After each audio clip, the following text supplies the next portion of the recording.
সেটা হেল্প করবো, সেটা হেল্প করবো। যতদিন না হচ্ছে ততদিন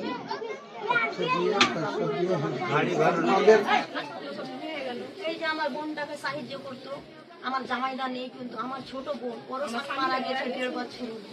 বলতো মাসি আপনার কি লাগবে, মোবাইলে রিচার্জে 300 টাকা লাগে, আমার বোনকে সাহায্য করে দিত। মাসি আপনার চার মাস ওরও ছোট ছোট বাচ্চা, 2 বছরকার বাচ্চা, একটা 4 বছরকার, একটা 10 বছরকার, ওই কোথা থেকে পড়াশোনা করবে। ওই ছেলে আমার এত বুদ্ধি পেয়েছিল, মাসি আপনার কি লাগবে আমাকে বলবো, আমার নামে জানাবো না। লক্ষ টাকা পয়সা দিত ফোনপে করে। 79694809 নাম রিং করছে।